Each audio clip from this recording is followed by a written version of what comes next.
Let's look at how websites actually work.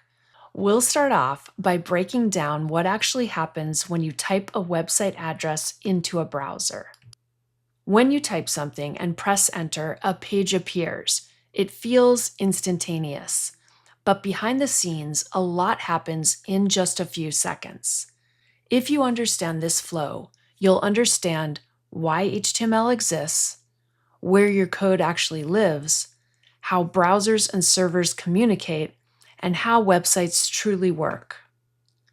At its core, the web works through communication between three main parts: the client, this is the user's device and browser; the server, this is a computer that stores website files; and the internet, which is the network that connects them. A website is not magic. A website is simply a collection of files stored on a server. When someone visits the site, those files are delivered to their browser. So what exactly is a browser? A browser is software that retrieves and displays web content. Examples include Google Chrome, Safari, Mozilla Firefox, and Microsoft Edge, among others. But let's break down what the browser actually does. When you enter a URL, the browser sends a request to a server. It receives files such as HTML, CSS, JavaScript, and images. Then it reads the HTML and it builds the page visually. At this point, it will display it to you. The browser's job is to interpret code and turn it into something humans can see and interact with. The browser does not understand design. It does not know what looks good. It simply follows instructions that are written in code. If something looks wrong on a page, it's because the instructions told it to do that. A server is a powerful computer that stores website files and sends them when requested. Think of it like a restaurant kitchen, a warehouse, or a digital file cabinet. When the browser asks for a web page, the server responds with those files. Examples of hosting companies include GoDaddy, Bluehost, HostGator, Amazon Web Services, just to name a few. The important distinction is the server stores files and delivers files. It does not design the page. It does not control the layout. It simply responds to requests. So what exactly are these website files? Well, any website is made up of a series of files, just like a folder on your computer. The main types of files are HTML, which creates the structure, CSS, which creates the presentation or the design, JavaScript, which creates the behavior, and then media files, which enhance our messaging. And that's it. Websites are organized collections of files. So just like a folder on your computer that's made up of various types of files, so are websites. Let's break this down more clearly. HTML, as I mentioned, is the structure. It defines the content and structure of the page. Examples include things like headings, paragraphs, links, images, and sections. HTML answers what content is on the page. Next, we have CSS, which is the presentation. CSS controls styling and layout. Examples would be colors, fonts, spacing, layout, and creating a responsive design. CSS answers the question of what does it look like. Next, we have JavaScript, which is the behavior. JavaScript adds interactivity. Examples include drop-down menus, sliders, form validation, and dynamic content. JavaScript answers the question, what does it do? And finally, there's media files. These include images such as JPEG, PNG, and SVGs, videos, which may be in the format of MP4, fonts, and PDFs. Each of these things is a separate file that the browser must request when a website is created.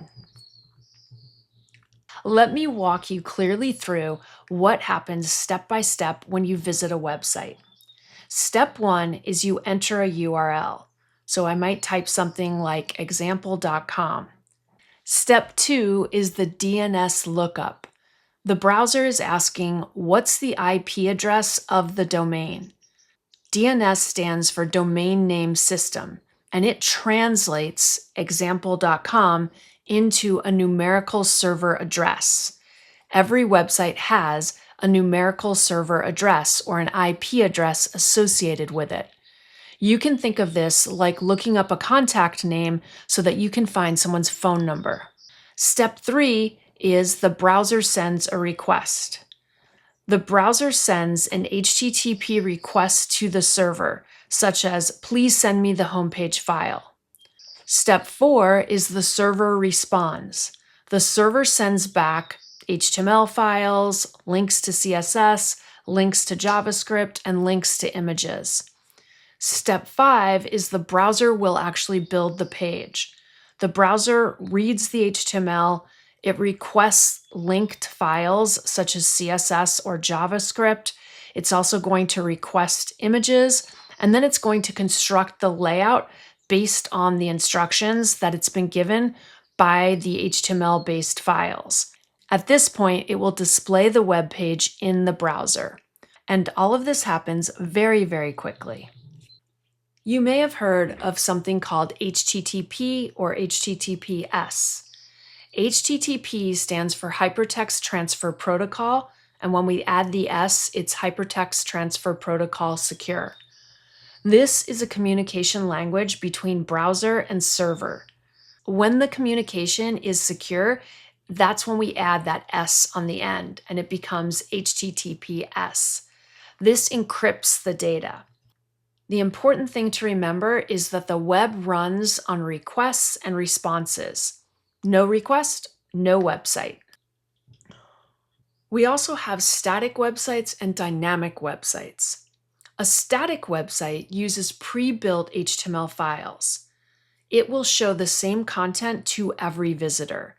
This is great for portfolios or small businesses. Then we have dynamic websites. These generate content on the server. They are often connected to a database, and the changes are based on the user. Examples of dynamic sites are Facebook and Amazon. These platforms generate pages dynamically based on user data.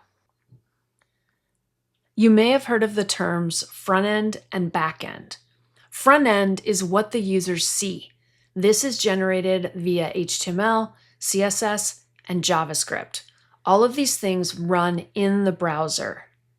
Backend is server-side logic. This includes databases, authentication, and server programming. When you first start learning HTML, you're working on the front-end structure layer. We also have local development and live websites.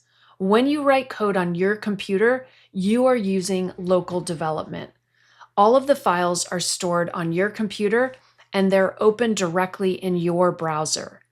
A live website are files that have been uploaded to a hosting server. They are accessible worldwide. Keep in mind that a website is just files in a folder. The location of where these files are stored determines accessibility. Here's an analogy. Think of the web like this. The user, or the browser, is the customer. The internet is the road system. The server is the restaurant or the kitchen. HTML is the ingredients. CSS is the plating and the decoration. JavaScript is the waiter interactions.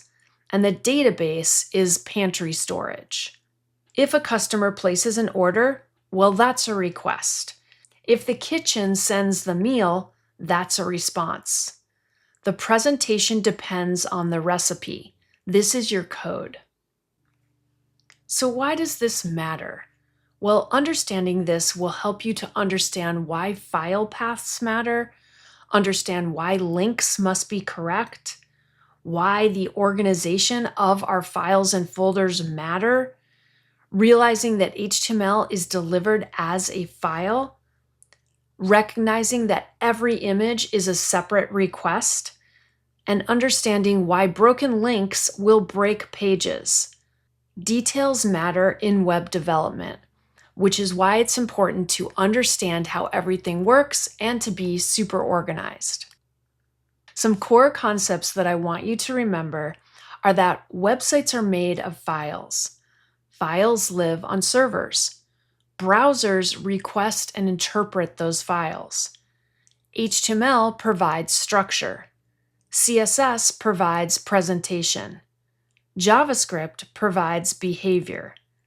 The web runs on requests and responses. If you understand this, you understand the foundation for the entire web. Congratulations.